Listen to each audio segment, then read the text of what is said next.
الحمد لله نحمده ونستعينه ونستغفره ونؤمن به ونتوكل عليه ونعوذ بالله من شرور أنفسنا ومن سيئات أعمالنا من يهده الله فلا مضل له ومن يضلل فلا هادي له أشهد أن لا إله إلا الله وأشهد أن محمدا عبده ورسوله يا أيها الذين آمنوا اتقوا الله حق تقاته ولا تموتن إلا وأنتم مسلمون يا أيها الناس اتقوا ربكم الذي خلقكم من نفس واحدة وخلق منها زوجها وبث منهما رجالا كثيرا ونساء واتقوا الله الذي تساءلون به والأرحام إن الله كان عليكم رقيبا يا أيها الذين آمنوا اتقوا الله وقولوا قولا سديدا يصلح لكم أعمالكم ويغفر لكم ذنوبكم ومن يطع الله ورسوله فقد فاز فوزا عظيما أما بعد فإن خير الحديث كتاب الله وخير الهدي هدي محمد صلى الله عليه وسلم وشر الأمور محدثاتها كل محدثة بدعة كل بدعة ضلالة كل ضلالة في النار أعوذ بالله السميع العليم من الشيطان الرجيم من همزه ونفخه ونفسه بسم الله الرحمن الرحيم وقال ربكم ادعوني استجب لكم ان الذين يستكبرون عن عبادتي سيدخلون جہنم داخرین۔ ہر قسم کی حمد و ثنا، کبریائی، بڑھائی اللہ وحدہ لا شریک کے لیے۔ درود و سلام امام الانبیاء، امام الحرمین، امام القبلتین، رسول خاتم پیغمبراں، اشکوہ تاجداراں، فروغ گل ہزاراں، انیس دل و فغاراں، تب و تابع کوہ فاراں، بہار شبنم ستاں، شباب نور بہاراں، شہریار مرسلاں، فانوس امان جہاں، میرے اور آپ کے ہادی مرشد رہنما پوری کائنات کے قائد اعلیٰ جناب محمد رسول اللہ صلی اللہ علیہ وآلہ وسلم کی ذات اطہر پر ہو۔ اللہ تعالیٰ کی اس نعمت پر جس قدر شکر ادا کیا جائے کم ہے کہ اللہ رب العزت نے ہم جیسے گناہ گاروں کو ہماری زندگیوں میں ایک بار پھر رمضان جیسی نعمت عطا فرمائی کہ ہم اس مہینے میں اللہ سے رجوع کر کے، تعلق بنا کے، رو کے، گڑ گڑا کے، صدقات و خیرات کر کے، دین کا فہم حاصل کر کے، قرآن کو سمجھ کے اپنی مغفرت کروا سکیں۔ اللہ تعالیٰ نے اپنے بندوں پر بہت سارے عبادات کو فرض کیا ہے، جیسے نماز ہے، روزہ ہے، زکوٰۃ ہے، صدقات ہیں، مگر تمام عبادات کی روح اللہ رب العزت نے دعا کو قرار دیا ہے۔ جیسے کہ حدیث میں آتا ہے الدعاء هو العبادہ، دعا ہی عبادت ہے، اور دوسری روایت میں آتا ہے الدعاء مخ العبادہ، دعا تمام عبادات کا مغز ہے۔ پورا جسم درست ہو، صحیح سالم ہو، اور اگر انسان کا دماغ صحیح نہ ہو تو اسے پاگل سمجھا جاتا ہے، وہ بیچارہ کسی کام کا نہیں رہتا۔ وہ عبادت جس میں اللہ سے مانگا نہ جائے، یا وہ عمل جس میں اللہ سے مانگا نہ جائے، وہ ایسے ہی ہے کہ جیسے جسم بغیر مغز کے ہے، دماغ کے ہے۔ اللہ سے مانگنے کا جو حکم ہے، اللہ تعالیٰ فرماتے وقال ربکم ادعونی استجب لکم، تمہارا رب یہ کہتا ہے کہ مجھے پکارو، استجب لکم، میں تمہاری دعاؤں کو قبول کروں گا۔ ان الذین یستکبرون عن عبادتی، جو لوگ میری عبادت سے تکبر کرتے ہیں، سیدخلون جہنم داخرین، وہ ان قریب ذلیل و خوار ہو کر جہنم میں ڈالے جائیں گے۔ اب سوال یہ ہے کہ شروع میں اللہ کہتا ہے کہ مجھے پکارو، میں تمہاری دعاؤں کو قبول کروں گا، اور پھر آگے فرماتے ان الذین یستکبرون عن عبادتی، کہ جو میری عبادت سے انکار کرتے ہیں اور تکبر کرتے ہیں۔ اس کا مطلب یہ ہے یہاں کون سی عبادت ہے؟ کوئی نماز کا ذکر نہیں ہوا، روزے کا ذکر نہیں ہوا، زکوٰۃ کا ذکر نہیں ہوا، حج اور جہاد کا ذکر نہیں ہوا، تو وہ کون سی عبادت ہے کہ جس پر انسان بندہ تکبر کر رہا ہے وہ ہے ادعونی، مجھے پکارو، یعنی مجھ سے مانگو، اگر مجھ سے نہیں مانگو گے تو یہ تمہارا تکبر ہے۔ اور بندہ جب تکبر کرتا ہے اور سمجھتا ہے کہ مجھے کسی کی ضرورت، انہ غنی عن اللہ، میں اللہ سے ویسے ہی غنی ہوں، مجھے ضرورت ہی نہیں اللہ کی، مجھے میرے پاس ہر چیز ہے۔ لست محتاجن، اور اس کا یہ کہنا ہے جو اللہ سے نہیں مانگتا، اس کا مطلب یہ ہے کہ وہ یہ کہتا ہے کہ میں اللہ کی ذات سے غنی ہوں، مجھے اللہ سے مانگنے کی ضرورت ہی نہیں ہے، میرے پاس جو کچھ ہے میری صلاحیتوں کی بدولت ہے، علم کی بدولت ہے، محنت کی بدولت ہے، میری پراپرٹی، میری جائیداد، یہ سب کچھ میرے آباء و اجداد سے جو مجھے ملا ہے، انہ غنی عن اللہ، میں تو اللہ سے ویسے ہی غنی ہوں، مجھے ضرورت ہی نہیں۔ یہ کیا ہے؟ تکبر ہے۔ ان الذین یستکبرون عن عبادتی، جو بندہ اللہ سے نہیں مانگ رہا وہ تکبر کر رہا ہے، اور تکبر کا معنی بڑائی ہے۔ تو اللہ تعالیٰ اس آیت کے آخر میں فرماتے ہیں سیدخلون جہنم داخرین، وہ جو بڑے ہونے کا دعویٰ کر رہا تھا، ان قریب ہم اسے چھوٹا کر کے ذلیل کر کے جہنم میں ڈالیں گے۔ اب یہاں عبادت صرف ایک دعا ہے، اس کے علاوہ کسی عبادت کا ذکر نہیں ہے۔ اب آپ دیکھیں سورہ تحریم میں، اگر دیکھیں حضرت آسیہ بنت مزاحم فرعون کی بیوی ہے اور اتنے آرام آسائش میں زندگی گزار رہی ہے کہ تصور سے باہر ہے۔ مفسرین نے لکھا ہے کہ اگر اس کے سوتے ہوئے اس کے نیچے پھول کی پتی اگر نیچے آ جاتی تو جسم پر نشان پڑ جاتا تھا۔ اتنی نعمتوں میں پلنے والی، اتنے انعام و اکرام میں رہنے والی، آرام و آسائش اور لیوش لائف گزارنے والی، جب اسے توحید کی سمجھ آ گئی، پتہ چل گیا کہ موسیٰ سچا ہے، میرا شوہر فرعون جھوٹا ہے، کذاب ہے، تو وہ موسیٰ علیہ السلام پر ایمان لے آئی۔ اب اندازہ کریں، ایک طرف اس کی آرام و آسائش کی زندگی ہے اور دوسری طرف وہی فرعون اسے تپتی ہوئی مٹی کے اوپر لٹا کر اس کے ہاتھوں میں میخیں گاڑ دیتا ہے۔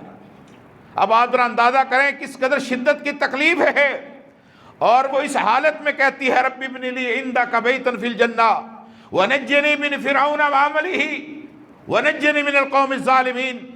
الہی وہاں تکلیفیں مصیبتیں برداشت کرتے ہوئے وہ اللہ سے ایک عبادت کرتی ہے، اور وہ عبادت صرف دعا ہے، اور وہ چند ایک کلمات کہتی ہے رب ابن لی عندک بیتا فی الجنہ، اے اللہ یہ گھر، یہ محل، یہ آرام، یہ آسائش، یہ ساری اعلیٰ زندگی میں نے چھوڑ دی ہے، تیری رضا کے لیے چھوڑ دی ہے، رب ابن لی عندک بیتا فی الجنہ، اے اللہ اب مجھے اس سے بہتر گھر جنت میں بنا دے، عندک بیتا فی الجنہ، شرط یہ ہے کہ وہ گھر تیرے پاس ہو، وہ تو گھر خود بنائے، باہر کا کوئی انجینئر بنائے گا ناقص ہوگا، کمزوریاں ہوں گی اس کے اندر۔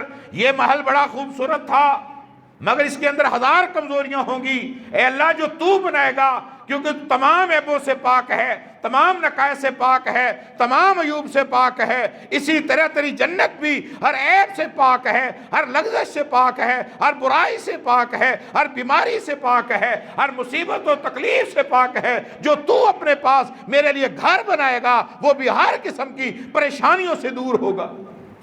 حدیث میں آتا ہے نبی علیہ السلام غار ثور میں ہیں، جبرائیل آتا ہے اور آ کر کہتا ہے اللہ کے رسول ابھی آپ کے پاس ایک عورت آئے گی اور وہ آپ اس کو اللہ کا سلام کہنا، میرا بھی سلام عرض کرنا، مگر ساتھ یہ بشارت بھی دینا کہ اللہ نے اس کے لیے ایک موتی میں پورا محل جنت میں تلاشا ہے، ایک موتی میں گھر ہے اور اس میں کوئی پریشانی نہیں ہے، کوئی درد تکلیف نہیں ہے، کوئی شور و غوغا نہیں ہے۔ جبرائیل یہ کہہ کر چلا گیا۔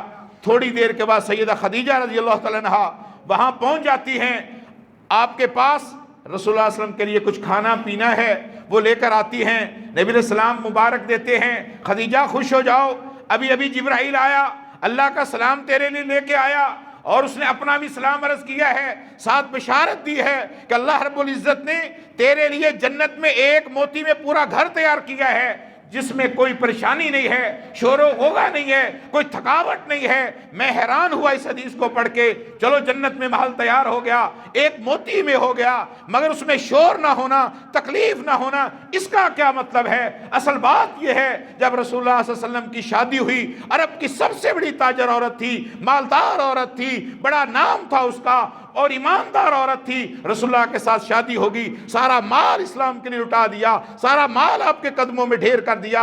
پہلے 20 نکرانیاں گھر میں تھی، اس کے بعد کوئی نکرانی نہیں ہے، سب کچھ اللہ کے راہ میں وقف کر دیا۔ خود رسول اللہ کے لیے پانی لاتی ہیں، غسل کرواتی ہیں، وضو کرواتی ہیں، سارا کچھ خود خدمات انجام دیتی ہیں۔ رسول اللہ کے سامنے زندگی بھر کبھی اونچی آواز سے بات نہیں کی، گھر میں مطالبہ نہیں کیا، کبھی کوئی شور نہیں کیا۔ آج اللہ رب العزت نے جس جنس کا عمل ہے اسی جنس کا اللہ اجر دے رہا ہے۔ پورے جنت کے اندر ایک موتی میں پورا گھر تیار کیا ہے، اور اس گھر میں کوئی شور نہیں، چونکہ خدیجہ اپنے گھر میں کبھی شور کے سامنے شور نہیں کیا، کبھی اونچی نہیں بولی، کبھی مطالبہ نہیں کیا، کبھی تھکاوٹ نہیں۔ آج وہ پہاڑوں پر چڑھ چڑھ کے رسول اللہ کے لیے کھانا لاتی ہے، اسلام کے لیے خدمات انجام دیتی ہے۔ تو پتہ یہ چلا جس جنس کا عمل ہوتا ہے اللہ رب العزت اپنی عظمت کے مطابق اسی جنس کا جزا اور اجر عطا فرماتے ہیں۔ قال ربکم ادعونی استجب لکم ان الذین یستکبرون عن عبادتی۔ اور دعا ایک ایسا عمل ہے، ہم روزے میں ہوں، ہم نماز پڑھ رہے ہیں، زکوٰۃ دے رہے ہیں، حج کر رہے ہیں، جہاد کر رہے ہیں، ان تمام اعمال سے چوٹی کا عمل اللہ سے مانگنا ہے۔ اور جب کفار کو رسول اللہ صلی اللہ علیہ وسلم نے دعوت دی، مشرکین مکہ میں کون سا شرک تھا؟ ان الذین تدعون من دون اللہ، بیت اللہ کے حاجی بھی تھے، بیت اللہ کے متولی بھی تھے، بیت اللہ میں آنے والے حاجیوں کے لیے اپنے گھر خالی چھوڑ کے نکل جایا کرتے تھے، پورا گھر مال و اسباب سے بھرا ہوتا تھا، اللہ کے مہمانوں کے لیے گھر خالی کر دیتے، جس طرح مرضی تصرف کرو، کھاؤ پیو رہو، اتنی خدمات کرنے والے، اور حاجیوں کو پانی پلانے والے، اتنی خدمات بیت اللہ کے لیے کرنے والے۔ ان کا عقیدے میں ایک ہی مسئلہ تھا، وہ کیا تھا کہ وہ لات عزا منات کو ساتھ پکارتے تھے، اور ان کی عبادت کیا تھی؟ کہتے تھے ما نعبدہم الا لیقربونا الی اللہ زلفا، ہماری عبادت صرف اتنی ہے، ہم اللہ کو اپنا خالق و مالک و رازق مانتے ہیں، صرف یہ ہے ہم لات عزا منات کو سمجھتے ہیں، ان کا واسطہ وسیلہ دے کے دعا جلدی قبول ہو جاتی ہے، بس یہی شرک تھا۔ یہ بات ذہن میں رکھو، اللہ سے مانگنا عبادت ہے، اور وہ عبادت میں شرک کرتے تھے، وہ غیر اللہ کو بھی ساتھ مانگ لیا کرتے تھے، ان کو بھی ساتھ واسطے وسیلے دیتے تھے۔ قرآن کہتا ہے ما نعبدہم، ہم کسی غیر کی عبادت نہیں کرتے، الا لیقربونا الی اللہ زلفا، ہماری سوچ یہ ہے یہ اللہ کے بڑے مقرب ہیں، پہنچی سرکاریں ہیں، ولی ہیں، ان کا واسطہ وسیلہ تو فعل دے کے مانگتے ہیں، بس اتنی سی بات ہے۔ یہی ان کا کفر تھا، یہی ان کا شرک تھا، یہی دعا سے ہی مسئلہ چلا تھا۔ اللہ اکبر۔ اور قربان جائیں، دعا ایک ایسا عمل ہے، بندہ مومن ہو تب بھی اللہ قبول کرتا ہے، بندہ کافر ہو اللہ تب بھی اس کی دعا کو سن لیتا ہے، یہ ایک ایسی عبادت ہے۔ اللہ اکبر۔ قرآن میں آتا ہے جب کفار پانی میں کشتی میں پھنس جاتے، کشتی ہچکولے لیتی، دعوا اللہ مخلصین لہ الدین، خالص مخلص ہو کر اللہ کو پکارتے۔ پچھلے دنوں زلزلہ آیا، آپ نے دیکھا کتنے اللہ کی پکارنے میں شرک کرنے والے، وہ بھی لا الہ الا اللہ لا الہ الا اللہ پڑھنا شروع ہو گئے، کیونکہ یہ فطرت ہے، یہ عین نیچر ہے کہ بندہ صرف اللہ کو پکارتا ہے۔ اس وقت اللہ کو پکارا انہوں نے، فلما نجاہم الی البر، قرآن کہتا ہے کہ جب وہ اللہ کو پکارا، اللہ نے ان کو نجات دے دی، کنارے لگ گئے، فَإِذَا هُمْ يُشْرِكُونَ، انہوں نے پھر وہاں جا کر اللہ کی دعا میں پارٹنر اور شریک بنانا شروع کر دیا، وہاں اللہ نے کافروں کی دعا کو قبول کیا ہے۔ اللہ اکبر۔ اب یہ آسیہ کی دعا کیا ہے؟ رب ابن لی عندک بیتا فی الجنہ، بس اتنی دعا ہے اور وہ قبول ہو گئی ہے۔ قرآن مجید میں اللہ تعالیٰ نے صرف ایک مقام پر رمضان کے احکام و مسائل بیان کیے، اور اس کے بالکل بیچ میں ایک رکوع کے درمیان میں وَإِذَا سَأَلَكَ عِبَادِي أَنِّي فَإِنِّي قَرِيبٌ أُجِيبُ دَعْوَةَ الدَّاعِ إِذَا دَعَانِ فَلْيَسْتَجِيبُوا لِي وَلْيُؤْمِنُوا بِي لَعَلَّهُمْ يَرْشُدُونَ۔ درمیان میں اللہ تعالیٰ نے نبی علیہ الصلوۃ والسلام کو کہا اے میرے پیغمبر وَإِذَا سَأَلَكَ عِبَادِي جب تجھ سے سوال کرے میرے بندے میرے بارے میں پوچھیں فَإِنِّي قریب میں قریب ہوں. جب آپ میرے بارے میں پوچھیں میرے بندے پھر یہ نہیں کہا کہ کہو کہ میں قریب ہوں, وہاں لفظ کل بھی نہیں کہا. قربان جائیں اللہ ہمیں قرآن کا فہم عطا فرما دے.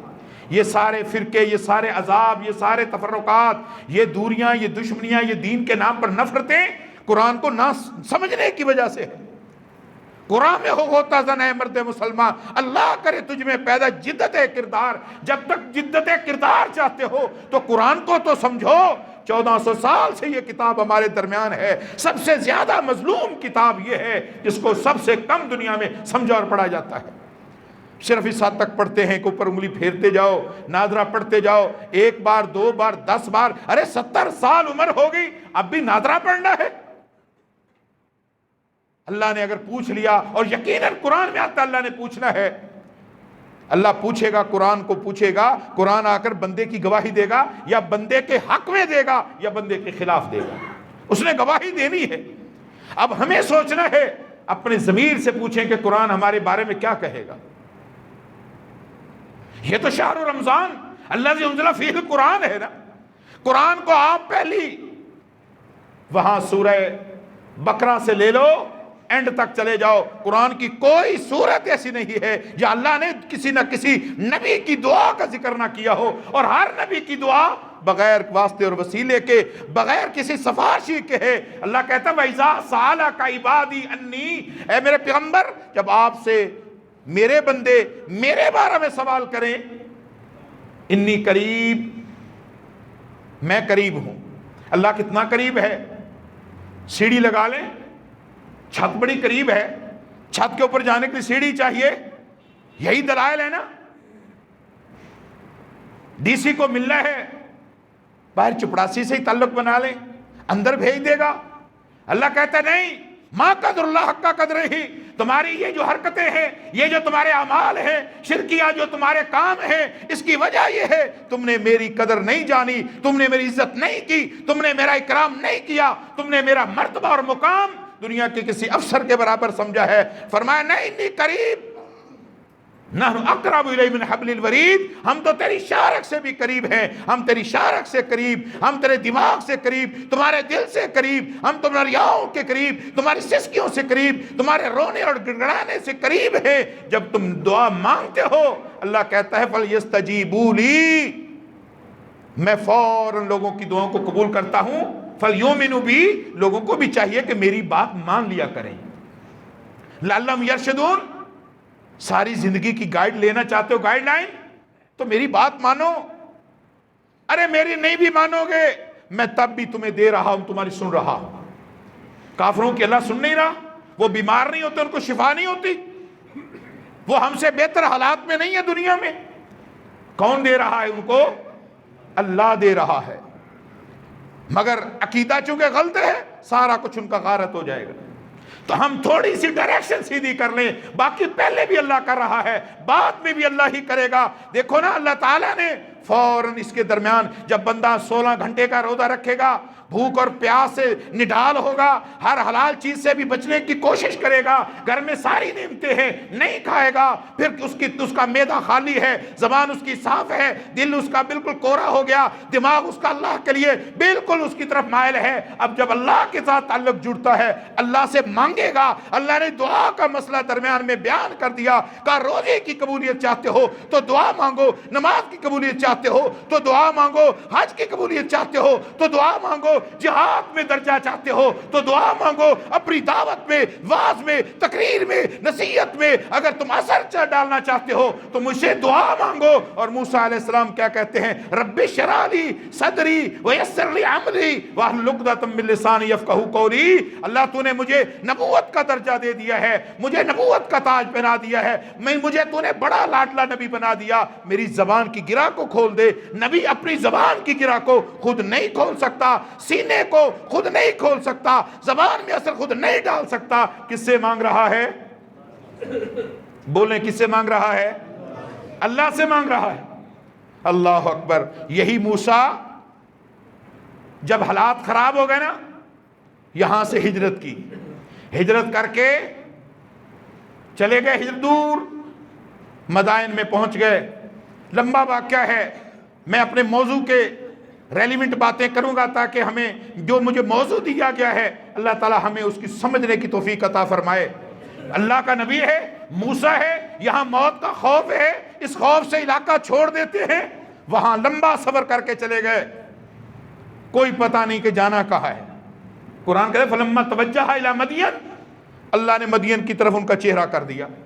چلتے رہے چلتے رہے چلتے رہے، وہاں پہنچ گئے، کیا دیکھا؟ پردہ دار بچیاں ایک طرف کھڑی ہیں اور باقی چرواہے اپنی بکری کو پانی پلا رہے ہیں. آگے بڑھے، پانی کھینچا نکالا، ان کی بکریوں کو پلایا اور یہ درس دیا کہ لیڈیز فرسٹ، عورتوں کو عزت و اکرام دو، عورتوں کو پہلے باری دو، اور عورتیں بھی اپنے کام کاج کے لیے، جائز کام کے لیے گھر میں بازار میں آ سکتی ہیں، مگر اپنے پردے اور حیا اور ڈومین میں رہ کر ان کو پر کوئی قدغن نہیں ہے. پانی پلایا، الگ سے جا کر درخت کے نیچے بیٹھ گئے اور کیا کہتے ہیں؟ رب انی قال رب انی لما انزلت الی من خیر فقیر، اے اللہ جو بھی تو مجھ پر خیر اتار دے میں تو فقیر ہوں. غنی تو ہے، موسیٰ فقیر ہے. نہیں کہا میں داتا ہوں، دستگیر ہوں، مشکل کشا ہوں، حاجت روا ہوں، بگڑی بنانے والا ہوں، میں تو نبی ہوں.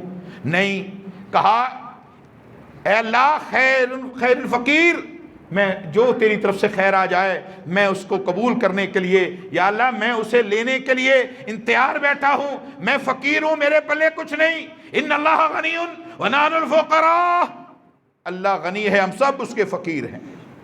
جس کے پاس ٹکے ہیں وہ بھی فقیر، جس کے پاس نہیں وہ بھی فقیر، جس کے پاس صحت ہے وہ بھی اللہ کا فقیر، جس کے پاس صحت نہیں وہ بھی فقیر. پتا چلا نبی، ولی، داتا، دستگیر، مشکل کشا، حاجت روا، بگڑی بنانے والے بظاہر اللہ کے علاوہ پہلے تو کوئی اللہ کے علاوہ کوئی داتا، دستگیر، مشکل کشا، حاجت روا نہیں، مگر اگر جو بھی جن کو جو نام بھی دیا جائے سب اللہ کے سامنے فقیر ہیں، سب اللہ کے سامنے منگتے ہیں. یہ رمضان ہے، آج 16 رمضان ہے، یہ دن بدر کے دن تھے. ان دنوں میں میرا نبی اپنے صحابہ کے ساتھ حالت روزہ میں بدر میں موجود ہے. جب صفیں آمنے سامنے ہو جاتی ہے اور جب گھمسان کی جنگ شروع ہونے لگتی ہے، میرا نبی سجدے میں پڑھ کے اللہ سے کیا مانگتا ہے؟ استستغیثون ربکم فاستجاب لکم انی ممدکم بألف من الملائکۃ مردفین. وہاں نبی نے اللہ سے ایک دعا مانگی ہے. یہ سورہ انفال ہے، آیت نمبر 9 ہے. آپ ذرا جا کر دیکھیں، کوئی قرآن کی صورت ایسی نہیں جو اللہ نے دعا کو بیان نہیں کیا، کیونکہ دعا سے کانٹا چینج ہوتا ہے. منزل کی طرف سیدھی بھی لین جا سکتی ہے اور دوسری طرف بھی جا سکتی ہے. نبی نے وہاں مانگا، یہ نہیں کہا کہ ابو جہل اتبا شیبہ آئے ہیں وہ کافر ہیں، میں نبی ہوں، ہمیں تو فتح ہوگی. نہیں، اللہ سے رونا گڑگڑانا شروع کیا، سجدے میں پڑھ کے اللہ سے مانگا اور ساتھ کیا کہا؟ اللہ من تولک حاذل اصابہ لم توبد بعد یوم ابدا. اللہ یہ چھوٹا سا گروہ جو میں نے محنت کر کے تیاری کر کے اس کے لے کے آیا ہوں، آج اگر یہ تیرے راستے میں کٹ گیا تو دنیا میں پھر اس کے بعد تیرا نام لینے والا کوئی نہیں رہے گا. یہ آخری جماعت ہے، یہ میری محنت ہے. یا اللہ اسے قبول کر لے اور ہماری مدد بھیج. یا اللہ ہمارے پاس چند تلواریں، یا اللہ چند گھوڑے، یا اللہ چند زریں، یا اللہ ہمارے پاس کچھ بھی نہیں ہے. ہم 313 بما بچے، وہ 1000 کے قریب جشن منانے کے لیے شرابیں لے کر آئے، ناچنے کے لیے کنجریاں ساتھ لے کر آئے، گھوڑے لے کر آئے، اونٹ لے کر آئے. ہر روز اونٹ ذبح کر کے وہ اپنے لشکر کو کھلاتے، تکبر کرتے ہوئے آئے کہ آج محمد اور اس کی نسل کو اور اس کے ساتھیوں کا کلا کما کر دیا جائے گا. اللہ اکبر. اللہ نے پھر نبی کی دعا کو قبول کر کے کیا کہا؟ اللہ نے کہا فاستجاب لکم انی ممدکم بألف من الملائکۃ مردفین. اے نبی، جس حالت میں تو نے ہم سے رونا گڑگڑانا کیا، استغاثہ کیا، درخواست کی، ہم نے تمہاری دعا کو قبول کر کے ہم کن کہتے کام ہو جاتا، ایک فرشتہ بھیج دیتے کام ہو جاتا، 2 بھیج دیتے کام ہو جاتا. کہا نہیں، بألف من الملائکۃ مردفین، ہم نے 1000 فرشتہ آپ کی مدد کے لیے بدر میں بھیج دیا ہے. اگلی آیت میں کہا بثلاثۃ آلاف، 3000 بھیج دیے. 5 آلاف، 5000 بھیج دیے. مردفین ٹیگ لگا کر یونیفارم کے ساتھ بھیجا. پتہ چلے یہ بدری فرشتے ہیں، اللہ تیری عظمت پر قربان جائے۔ نبی کی دعا کا کیا اثر ہے کہ فرشتے 5000 مدد کو آئے، ساتھ یہ کہا انی معاکم، میں بھی تمہارے ساتھ ہوں۔ رب سے مانگو تو صحیح، اپنا منہ مانگنے والا بناؤ تو صحیح، رو تو صحیح، گڑگڑاؤ تو صحیح، ہاتھ اٹھاؤ تو صحیح، اللہ کے سامنے تابعداری میں آؤ تو صحیح۔ اور سب سے بہترین حالت انسان کی مانگنے کی یہ ہے جب بندہ حالت سجدہ میں ہوتا ہے، اللہ سے مانگتا ہے، اللہ اس کی دعا کو رد ہی نہیں کرتا۔ اللہ اکبر۔ حدیث میں آتا ہے لیس شیء اکرم علی اللہ من الدعاء، اللہ کے ہاں دعا سے زیادہ عزت والا کوئی عمل نہیں ہے، سب سے اونچا یہ عمل ہے۔ یہ وضو ہو تب مانگو، وضو نہ ہو تب مانگو، سفر میں ہو تب مانگو، اکیلے میں مانگو، حضر میں مانگو، سب کے درمیان مانگو، جیسے مانگو اللہ سے مانگو۔ یہ عاجزی ہے، یہ انکساری ہے، اپنے آپ کو چھوٹا کرنا ہے۔ جتنا اللہ کے سامنے چھوٹا کرتے چلے جاؤ گے، اللہ تمہیں لوگوں کی نظر میں، فرشتوں کی نظر میں، اپنی نظر میں، پوری خلائق کی نظر میں اللہ بڑا کرتا چلا جائے گا۔ مانگو، بار بار مانگو، رو رو کے مانگو، گڑگڑا سے مانگو، ضد لگا کے مانگو۔ ہم کہتے ہیں دعائیں قبول نہیں ہوتی، بالکل ایسے شخص کی نئی دعا قبول ہوتی جس کا اللہ کے بارے میں یہ گمان ہو کہ اللہ میری دعاؤں کو قبول ہی نہیں کرتا۔ اللہ اکبر۔ امن یجیب المضطر اذا دعاہ ویکشف السوء، کون ہے کہ جو پریشان حالوں کی پریشانیوں کو دور کرتا ہے، مصیبتوں میں پڑے ہوئوں کو دور کرتا ہے۔ حدیث میں آتا ہے ایک شخص سفر کر رہا ہے، ڈاکو سامنے آ گیا، مسلح ہے، اس نے روک لیا، اس نے کہا بھائی مال لے لو، میری جان چھوڑ دو، جانے دو۔ اس نے کہا مال تو لینا ہی ہے، جان بھی تمہاری لینی ہے، اگر چھوڑ دیا تو جا کے لوگوں کو میرا عطا پتہ دے گا اور میری جان کے لیے نقصان ہوگا، میں تمہیں بھی نہیں چھوڑوں گا۔ اس نے کہا چلے ٹھیک ہے، کچھ لمحات دے دو، میں اللہ کے سامنے 2 رکعت نماز پڑھ کے رو لوں، گڑگڑا لوں۔ اس نے کہا چلے ٹھیک ہے، یہ کون سا کام ہے؟ اللہ اکبر۔ اب یہ مسلمان حالت نماز میں ہے، سجدے میں ہے، اور دعا کیا مانگتا ہے؟ یا مغیث اغثنی۔ جاؤ دنیا کے آستانوں درباروں کے اوپر لکھے ہوئے یہ کلمات تمہیں ملیں گے، ان بزرگوں کے لیے ان کا احترام اپنی جگہ پر۔ ہمارا ایمان ہے کہ جو ہم سے پہلے فوت ہو گئے انشاءاللہ نیک ہوں گے، ان کے لیے مغفرت کی دعائیں کرتے ہیں، مگر اللہ کے علاوہ کسی غیر سے مانگنا اتنا بڑا جرم ہے۔ اللہ اکبر۔ کہتا ہے یا مغیث اغثنی، یا مغیث اغثنی۔ دوسری بار کہا، تیسری بار کہا، کسی شخص نے اسے ہاتھ لگایا کہ اٹھو، بس کرو، اٹھو۔ جب اٹھا تو کیا دیکھتا ہے؟ ڈاکو مرا پڑا ہے، اس کی گردن تن سے جدا ہے، ایک شخص پاس کھڑا ہے۔ اس نے کہا بھئی تو کون ہے، یہ کیا ماجرا ہے؟ اس نے کہا جب تو نے پہلی بار یا مغیث اغثنی کہا، تیری یہ دعا 7 آسمانوں کو چیرتی ہوئی اللہ کے پاس پہنچی، پورے اللہ کے اس نظام میں ہر فرشتے کی خواہش تھی اللہ اس کی مدد کے لیے مجھے بھیج، میں 4تھے آسمان کا فرشتہ ہوں، اللہ نے مجھے حکم دیا، میری ڈیوٹی لگائی، پہنچ اس کی مدد کو۔ جب تو نے تیسری بار کہا تو میں نے اس کی گردن کو تن سے جدا کر دیا۔ امن یجیب المضطر اذا دعا ویکشف السوء، کون ہے؟ یہ کیا مانگا ہے اس نے؟ یا مغیث اغثنی 2 الفاظ ہیں۔ ارے وہ 2 الفاظ کہیں قبول ہوں، ہم ساری رات روئیں قبول نہ ہوں۔ ہر سال قرآن کہتا مرتن او مرتین فی کل عام مرتن او مرتین، ہر سال 1 یا 2 بار کوئی نہ کوئی سلاٹر ہاؤس دنیا میں کھلتا ہے، کہیں فلسطینیوں کو مسجد اقصی میں ذبح کیا جاتا ہے، کبھی زلزلے آتے ہیں، کبھی بارشیں آتی ہیں، کبھی سیلاب آتے ہیں، یہ بڑے بڑے ڈیزاسٹر اس لیے ہیں۔ اللہ کہتا ہے ہر سال 1 یا 2 بار میں لوگوں کو عذاب میں مبتلا کرتا ہوں، آزماتا ہوں، لعلہم یرجعون، تاکہ بندے میری طرف آ جائیں۔ ان میں کوئی میری طرف آنے کو تیار نہیں ہے۔ اسی حال میں رمضان آتا ہے، گزر جاتا ہے، اسی رمضان میں اسی طرح حج آتا ہے، گزر جاتا ہے، اسی طرح محرم سفر آتا ہے، حرمت والے مہینے آتے گزر جاتے ہیں، ہم بالکل ویسے کی ویسے طرح، کوئی تبدیلی نہیں آتی ہمارے اندر۔ تو اللہ بھی کہتا ہے پھر ہر سال 1-2 دفعہ میں بھی جھٹکے لگاتا ہوں. میں تو اس لیے لگاتا ہوں کہ میری طرف واپس پلٹ آئے. نہیں پلٹیں گے. کذالک العذاب، پھر میرے پاس بہت بڑا عذاب تیار ہے. بہت بڑا عذاب ہے. وَكَذَلِكَ الْعَذَابُ الْأَكْبَرُ لَعَلَّهُمْ يَرْجِعُونَ. اللہ کہتا ہے یہ چھوٹے موٹی سزائیں تو میں دیتا ہوں، بڑا سزا تو میرے پاس تیار ہے. لَعَلَّهُمْ يَرْجِعُونَ، تاکہ بندے سیدھے ہو جائیں. اس سے بڑا بد نصیب کون ہے؟ رمضان زندگی میں آئے، گزر جائے، میرے اخلاق میں، میرے مزاج میں، میرے کردار میں، میری زبان میں، میرے عقیدے میں، میرے عمل میں کوئی فرق نہ آئے.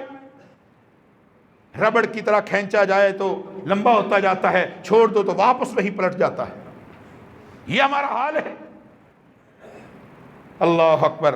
حدیث میں آتا ہے عبداللہ بن طامر ایک بچہ ہے، یہ پہلے وقتوں کا واقعہ ہے. نبی صلی اللہ علیہ وسلم نے اس کی تصدیق فرمائی ہے. قرآن میں اس کا ذکر ہے. قتل اصحاب الاخدود، یہ والی آیات ساری اس واقعے کو بیان کرتی ہیں. یہ بچہ جادوگر کہتا ہے اپنے بادشاہ کو، کاہن میں بوڑھا ہو گیا، مرنے والا ہوں، کوئی ذہین فتین بچہ دو، میں اسے سارا فن سکھا دوں تاکہ آپ کا نظام سلطنت چلتا رہے گا. وہ آپ کو پریڈکشن کرتا رہے گا جیسے ہمارے ہاں چلتا ہے. ایک بچہ اسے دے دیا گیا، ذہین و فتین بچہ ہے. جادوگر کے پاس جانے لگا. راستے میں ایک راہب ہے اور وہ نیک آدمی ہے. اس دور کے نبی پر اس کا ایمان ہے، اللہ پر ایمان ہے. اس کے پاس بھی بچہ رک جاتا، وہ باتیں کرتا، اچھی لگتی، وہاں کچھ وقت گزارتا. ایک دن ایسا ہوا یہ بچہ جا رہا ہے، دیکھا کہ راستہ بلاک ہے، بڑا مجمع ہے. بچہ بھی گیا، دیکھا ایک بہت بڑا اژدہا ہے یا شیر ہے، 2 الفاظ ملتے ہیں، اور وہ راستہ روک کے بیٹھا ہے. کسی میں جرت ہمت نہیں کہ اس کو چیلنج کرے، وہاں سے گزر سکے. اس بچے نے جادوگر اور راہب کا امتحان لینے کے لیے کہ میں دیکھوں ان میں سچا کون ہے، اس نے پتھر اٹھایا، کہا اے اللہ اگر راہب سچا ہے، جادوگر جھوٹا ہے، تو میں تیرے نام پر یہ پتھر مار رہا ہوں، اس مصیبت سے ہمیں چھٹکارا دے.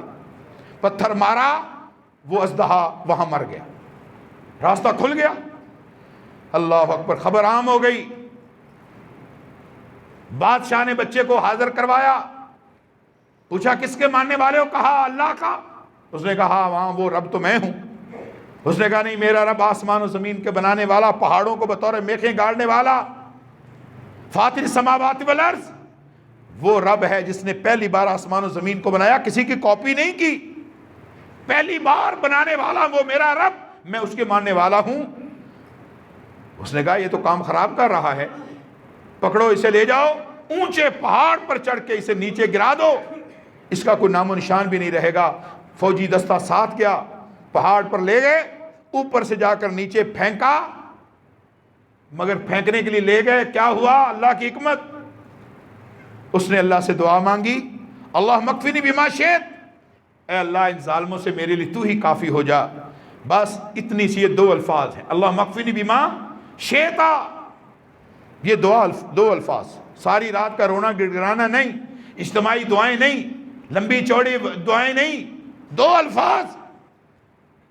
پورے پہاڑ میں زلزلہ آیا، سارے فوجی گر گئے، ہلاک ہو گئے. یہ بچہ واپس زندہ پھر واپس آ گیا.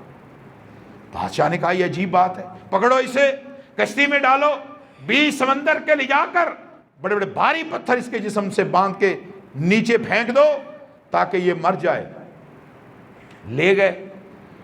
اس نے پھر یہی دعا مانگی، اللہ کی مدد آئی، کشتی الٹ گئی، یہ بچہ پھر بچ گیا، تیرتا ہوا واپس آ گیا. اب یہ تو بڑا عذاب بن گیا. پورے ملک میں اس بچے کا شور و غوغا ہے، لوگ اس سے متاثر ہو رہے ہیں، بادشاہ کی طاقت کو چیلنج ہو چکی ہے.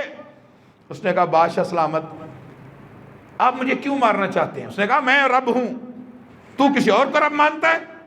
اس نے کہا اچھا مسئلہ ربوبیت کا ہے، مجھے مار کے تم جو ہے اپنی طاقت منوانا چاہتے ہو؟ ایسے کرو، لوگوں کو جمع کرو، ایک گراؤنڈ میں جمع کرو اور جمع کر کے میں آپ کو بتاتا ہوں میرے رب کا نام لے کر تیر پھینکو، میں اسے مر جاؤں گا، تمہاری جان چھوٹ جائے گی۔ اس نے سارے لوگوں کو جمع کیا، سارا شہر گراؤنڈ میں جمع ہے، اور اس نے کہا بسم اللہ رب الغلام، میں اس بچے کے رب کا نام لے کر اس کو تیر مار رہا ہوں۔ تیر چھوڑا، بچے کو لگا، بچہ شہید ہو گیا۔ اب وہ جو سارا مجمع دیکھ رہا تھا، وہ ایک مصیبت سے جان چھڑوا رہا تھا، سب نے یہ دیکھا، سارے مسلمان ہو گئے۔ قربان جائیں، دعوت مقصد ہے، تبلیغ مقصد ہے، ابلاغ مقصد ہے، لوگوں تک دین کی بات پہنچانا مقصد ہے۔ قربان جائیں، ایسے لوگوں پر زندہ رہ کر بھی تبلیغ کرتے ہیں، اور ان کی موت بھی لوگوں کی اصلاح کے لیے، ان کی جہنم سے بچاؤ کا سبب بن جایا کرتی۔ سارا شہر مسلمان، بادشاہ اور پریشان۔ پھر قرآن میں قتل اصحاب الخدود، پھر اس نے بڑی بڑی خندقیں کھدوائیں، خندقیں کھدوا کے اس نے کہا ان سب کو آگ میں ڈالو۔ خندقیں کھدوائیں، اس میں آگ جلوائی، اور اس پکڑ پکڑ کے وہ جو مسلمان ہوئے تھے ان میں پھینکتا رہا۔ قرآن نے اس پر تبصرہ کیا ہے وَمَا نَقَمُوا مِنْهُمْ إِلَّا يُؤْمِنُوا بِاللَّهِ الْعَزِيزِ الْحَمِيدِ۔ یہ جو بدلہ لے رہا تھا، یہ جو انتقام کی آگ میں بادشاہ بھڑک رہا تھا، اس کی وجہ ایک ہی تھی، ان کا جرم یہ تھا، انہوں نے ایک اللہ کو غالب حکمت والا سمجھ کے اس پر ایمان لے آئے تھے، اسی بات کا وہ ان سے بدلہ لے رہا تھا۔ ایک عورت آئی، اس کے پاس شیر خوار دودھ پینے والا بچہ ہے، بچے کے بارے میں سوچ کے ذرا رکی، پریشان ہوئی کہ اس بچے کا کیا بنے گا۔ بچے کو اللہ نے دکھا دیا۔ اللہ اکبر، وہ بچہ ہی تھا نا جس نے گواہی دی تھی جریج ولی کی، عیسیٰ بچہ ہی تھا نا جس نے ماں کی پاک دامنی کی گواہی دی تھی۔ یہ بچہ ہے، اس نے کہا اماں رک کیوں گئی؟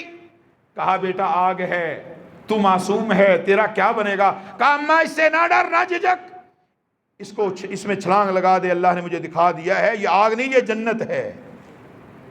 اللہ اکبر۔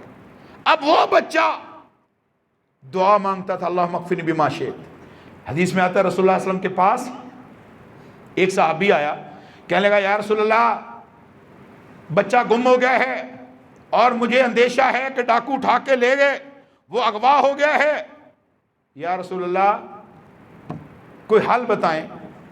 اب نبی صلی اللہ علیہ وسلم نے فرمایا پڑھو لا حول ولا قوت الا باللہ، یہ دعا ہے، لا حول ولا قوت الا باللہ۔ اگر تیرا بچہ نیلے آسمان کے نیچے اس دھرتی کے فرش کے اوپر زندہ ہے تو واپس ضرور آئے گا، اس کو اخلاص کے ساتھ مانگو۔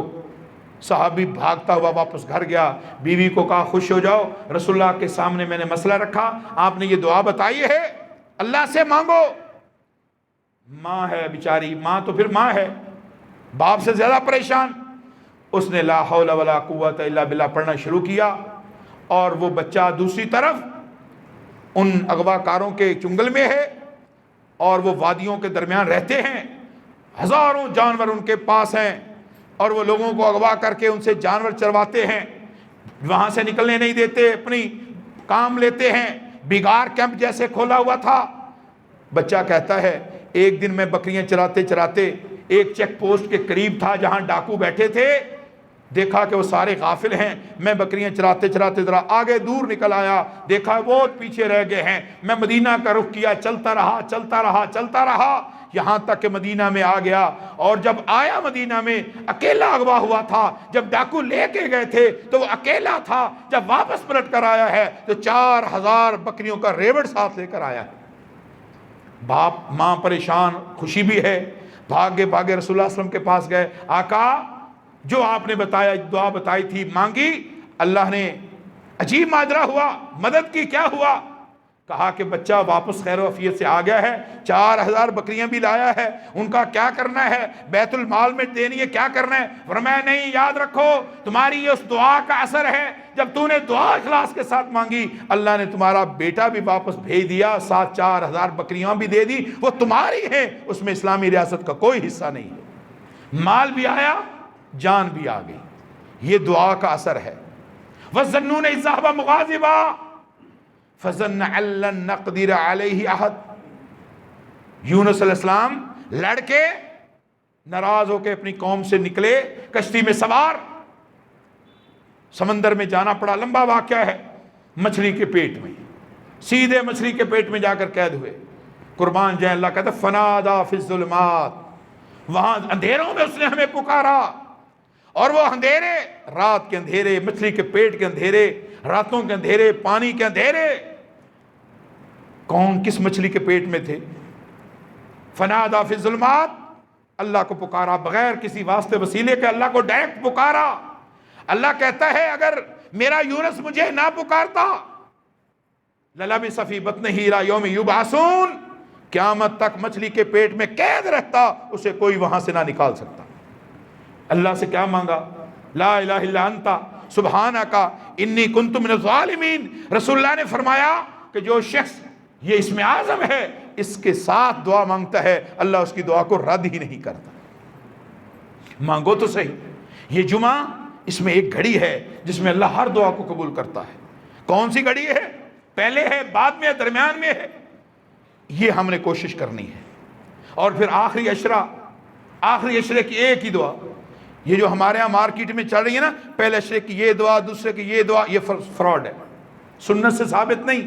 ایک دعا ثابت ہے، باقی جو مرضی آپ اللہ سے ہر وقت مانگا کریں، مانگنے کی عادت ڈالیں، اپنے آپ کو، بیوی کو، بچوں کو، دوستوں کو اللہ کا منگتا بنائیں۔ اللہ کہتا ہم تو مائل بکرم ہے، کوئی سائل ہی نہیں، راہ دکھلائیں کسی کو راہ رب منزل ہی نہیں، مانگو اللہ سے۔ اللہ اکبر۔ تو حضرت عائشہ کہتی یا رسول اللہ، اگر میں آخری عشرے کی طاق رات پا لوں تو میں اللہ سے کیا مانگوں؟ کہا اللہم انک عفو تحب العفو فاعف عنی، اے اللہ تو معافی کو پسند کرتا ہے، مجھے عائشہ کو معاف فرما۔ یہ اللہ سے مانگ، دعا ہی اول میں، آخر میں، شروع میں، دن میں، اور آخر میں، رات کو، اندھیرے میں، سویرے میں، دعا کو اپنے اوپر لازم پکڑو۔ اللہ سے دعا ہے کہ اللہ تعالی ہم سب کو عمل کی توفیق عطا فرمائے۔ وآخر دعوانا ان الحمدللہ رب العالمین۔